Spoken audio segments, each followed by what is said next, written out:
Selesai makan malam, semua anggota keluarga beranjak dari kursi masing-masing bersiap pergi dari ruangan makan hendak menuju ke tempat lainnya. Dan karena ada sebuah panggilan telepon yang mengharuskan Ibu Lestari lebih dahulu pergi dari ruangan makan itu. Sedangkan Mekaira yang sudah kebiasaannya saat di rumah selalu bantu-bantu orang tua, dia masih saja berdiri memperhatikan para pelayan yang tampak sibuk membereskan meja makan. Tangannya yang mulai gatal malah membuat dia ikut andil membantu para pelayan beberes meja makan. "John, sudah lama kita tak main catur. Sekarang ayah sudah sangat jago," kata Pak Roy sambil melangkah melewati pintu kaca kembar otomatis keluar dari area ruang makan. "Kalau begitu, perlihatkan hasil dari latihan ayah. Aku tak akan sungkan lagi." John melemparkan tantangan. Pak Roy tersenyum merasa tertantang dan menepuk sebelah bahu anak lelakinya itu. "Jangan merengek jika kau kalah, John. Bukannya ayah yang selalu menangis kepelukan ibu karena tak pernah menang dariku," cibir John mengungkap aib. "Kau ini, jangan membongkar kelemahan ayah di depan Naira." Mendengar nama tersebut, sontak John tersadar kalau gadis yang disebutkan tak mengikuti mereka. Padahal dia sudah berjalan di koridor yang menghubungkan ruang makan dengan ruangan lain. John menengok ke belakang yang kosong tak ada siapapun. "Kemana Aira?" Pak Roy ikut menengok ke belakang. "Bukannya tadi dia mengikuti kita? Apa mungkin Aira masih di ruang makan?" Mengerti akan situasi, Pak Roy menepuk sebelah bahu John. "Lihatlah, apa dia masih di sana atau tidak. Ayah akan tunggu di ruangan keluarga." Kemudian lelaki parubaya itu pun pergi. "Cik, merepotkan," gumam John kembali berbalik arah menuju ruangan makan. Sementara di dapur bersih, dalam rumah besar kediaman Andinata memiliki 2 ruangan dapur. Satu dapur bersih hanya digunakan untuk membuat minuman atau sekedar menghangatkan makanan. Sedangkan dapur kotor digunakan untuk membuat masakan dalam jumlah besar. Dan ukuran ruangan pun terlihat berbeda karena dapur bersih memiliki ruangan tak seluas dapur kotor. Di ruangan itu Mekaira tengah asik mengobrol dengan salah satu pelayan yang sedang mencuci piring. Tak lupa dia pun ikut membantu mengelap piring basah yang telah dicuci. "Nona, biar kami saja yang melakukan pekerjaan ini. Nona kembalilah ke ruangan tamu," ucap salah satu pelayan merasa gelisah dan cemas. Tidak bisa membiarkan begitu saja gadis yang mereka anggap sebagai wanitanya tuan muda ikut bekerja pekerjaan pelayan. Mekaira masih santai mengelap gelas besar dan mengulas senyuman ramah. "Tapi saya ingin membantu saja. Jangan pedulikan saya jika saya mengganggu kalian." "Tapi Nona," "dan jangan panggil saya Nona juga. Saya tidak biasa dipanggil seperti itu. Panggil saja dengan nama saya. Nama saya Mekaira." "Tidak, mana mungkin saya berani memanggil nona muda hanya dengan nama saja." Pelayan wanita tersebut amat tercengang bertambah resah dan gelisah. "Oh Tuhan, aku tuh bukan pasangan asli tuan muda kalian. Aku tak bisa harus berbohong seperti ini. Ini bukan gayaku." Batin Mekaira menatap pelayan wanita tersebut merasa bersalah. Dia menghembuskan napas pelan seraya tangannya meletakkan gelas yang telah kering dan bersih ke rak wastafel. "Baiklah, terserah kalian. Toh nanti juga kalian akan tahu siapa aku sebenarnya bagi dia. Dan di saat itu kalian harus memanggil namaku tidak dengan embel-embel nona lagi ya." "Memang Anda siapa?" Suara pelayan wanita terdengar jelas. Mekaira menoleh ke asal suara di mana pelayan wanita itu berdiri tidak jauh. Saya Mekaira Nandira." Pelayan wanita tersebut melangkah dengan angkuh ke hadapan Mekaira dan menatap menyelidik. "Setahu saya, tuan muda tidak akan pernah tertarik pada wanita dengan mudah begitu saja. Jangankan tertarik, tuan muda tidak akan melirik sama sekali. Bahkan nyonya sudah mengenalkan bermacam wanita cantik loh. Tuan muda sama sekali tak bergerak ataupun melirik." Tatapan pelayan tersebut semakin tajam memincing penuh curiga.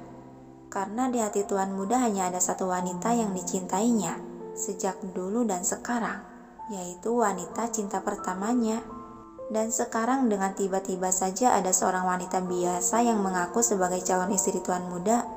Bukankah itu aneh? Jadi, katakan, siapa sebenarnya Anda? Pertanyaan itu seketika membuat Mekaira terdiam terpaku. Bukan karena takut oleh tatapan tajam intimidasinya, tapi dia lebih merasa serba salah dan bingung harus berkata apa. Jika dia jujur, mungkin sandiwara tersebut bisa saja terbongkar.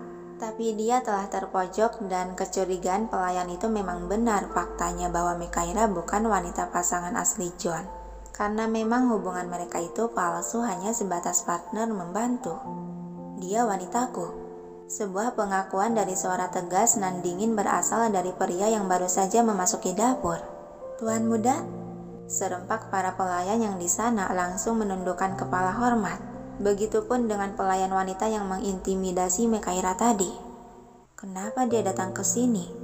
Gumam Mekaira menatap John yang tengah berjalan ke arahnya. Lancang sekali, pelayan seperti kau bersikap seperti itu pada wanitaku. Teguran John dengan suara tegas sedikit meninggi. Wanitaku?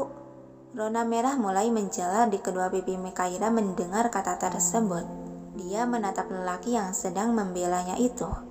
Oh tidak, jangan kebawa perasaan Caca, ini pasti hanya akting.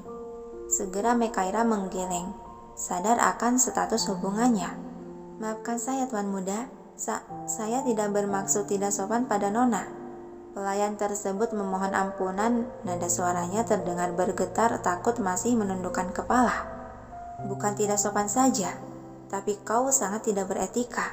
Dan setahu saya kediaman Andinata tidak pernah menerima pelayan yang tak tahu tempat seperti Anda.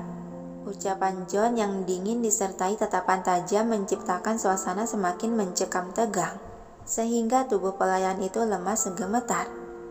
Maafkan saya, caracau pelayan itu lemah. John menghembuskan napas kasar mengibaskan sebelah tangan sebagai isyarat pengusiran. Dan beberapa pelayan yang mengerti akan isyarat tangan itu, segera dua pelayan lainnya memegangi lengan pelayan wanita tersebut, lalu menyeret membawa pergi. Tuhan muda, maafkan saya. Oceh pelayan wanita itu memohon ampun, namun sama sekali tak didengarkan oleh John. Mekaira merasa sedikit iba dan bersalah menatap pelayan wanita itu menangis memohon dan diseret pergi. Dia ingin menolong, tapi dia tak punya hak apapun di rumah tersebut. Hanya bisa dia menyaksikan dan berdoa saja semoga pelayan itu tidak dihukum apapun. Kalian, tinggalkan saya berdua, perintah John karena masih ada beberapa pelayan di sekitar sana. Baik tuan muda. Serempak para pelayan berjalan keluar ruangan menyisakan Mekaira dan John di dalam. Sepergian mereka, apa yang sedang kau lakukan di sini? John langsung bertanya menatap tajam pada gadis di hadapannya. Aku hanya membantu mereka membereskan meja makan saja kok, jawab Mekaira polos.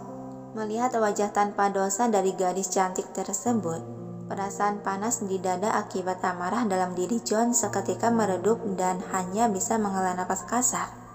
Apa kau lupa tujuanmu ke sini? Kenapa kau melakukan hal tidak perlu? Apa dia marah karena hubungan palsu ini hampir terbongkar? Batin Mekaira yang sadar dengan raut wajah John yang dingin dan sorot mata tersirat emosi. Seketika dia menundukkan pandangan, tak berani lagi menatap netera perak tajam itu. Maaf, aku tidak melakukan tugas dengan baik, ucap Mekaira lemah. Lagi-lagi John menghembuskan napas kasar sebelum akhirnya berucap dengan suara yang mulai tenang. Lain kali lakukan tugasmu sebagai peranmu, dan juga jangan mengungkap sandiwara kita ke siapapun meski mereka hanya seorang teman. Wajah Mekaira terangkat mendongak menatap lelaki jangkung di hadapannya. Tapi aku sudah terlanjur curhat ke Alita. Tidak apa-apa jika hanya dia yang tahu, kata John sambil melangkah ke sisi lain mengambil gelas dan menuangkan air putih untuk diminumnya. Kedua mata Mekaira menatap pria tampan itu tak teralihkan sampai tiba-tiba terngiang di telinganya mengenai ucapan pelayan wanita tadi tentang wanita cinta pertama John. Juga sekilas gambaran foto wanita yang pernah dia lihat di ponsel John kemarin membuat pikirannya kembali terusik dan penasaran. Wanita yang dicintai John, siapa ya dia? Apa wanita yang dipoto itu? Bibir merah jambu Mekaira sedikit terbuka ingin menanyakan sesuatu, namun dia terlihat ragu. hingga akhirnya dia urungkan niatannya yang takut membuat John tersinggung dan marah lagi. Tapi dia sangat penasaran. "Jojo," ucapan Mekaira tercekat dalam tenggorokan. John yang tengah meminum air melirik. "Kenapa?" Itu," terbata Mekaira diliputi kegugupan dan keraguan. Alis John terangkat sebelah menatap tanya. "Apa yang ingin kau tanyakan? Tanyakanlah." "Foto wanita itu, Nona." Seseorang tiba-tiba masuk ke dalam dapur membuat ucapan Mekaira hanya tergantung di udara tertelan kembali sebelum terucapkan. Mekaira dan John menoleh pada Bi Iyom yang sudah berdiri di hadapan mereka berdua. "Ada apa, Bi?" John bertanya sambil meletakkan gelas kosong ke atas meja pantry. Bi Iyom menyerahkan tas selempang milik Mekaira ke pemiliknya. "Ponsel Nona sedari tadi berbunyi terus. Takut ada hal penting." "Oh, makasih, Bi." Mekaira menerima tas selempang tersebut lalu membuka dan mengambil ponsel yang terdengar beberapa notifikasi pesan masuk. Dia memeriksa ponsel yang ternyata ada 7 panggilan tak terjawab dari Kevin dan 15 pesan masuk dari beberapa nomor, diantaranya Papa, Alita, dan kebanyakan pesan dari Kevin. Ternyata pesanku terkirim ke nomor Papa toh. Pantes, adem-adem aja. Banyak banget sih Kevin kirim pesan. Ada apa ya? Gumam pelan Mekaira setelah membuka beberapa pesan masuk. "Ada apa? Apa panggilan itu dari orang tuamu?" John bertanya saat melihat ekspresi wajah Mekaira yang berubah-ubah. "Oh, bukan, hanya dari teman," jawab Mekaira mematikan layar ponsel hendak memasukkannya kembali ke tas, namun tiba-tiba suara dering panggilan masuk menghentikan pergerakan tangan Mekaira. Dia kembali melihat nama si pemanggil dan segera melangkah sedikit menjauh dari John. "Sebentar, aku angkat telepon dulu ya." Kemudian dia berbalik ke sisi lain yang jaraknya cukup jauh dari tempat John dan Bi Iyom berdiri. Memang siapa yang akan tertarik dia mau teleponan sama siapa? Sampai dia menjauh begitu. Decak sebal John menatap gadis yang tengah berbicara dengan seseorang di telepon. "Tuan muda." "Apa?"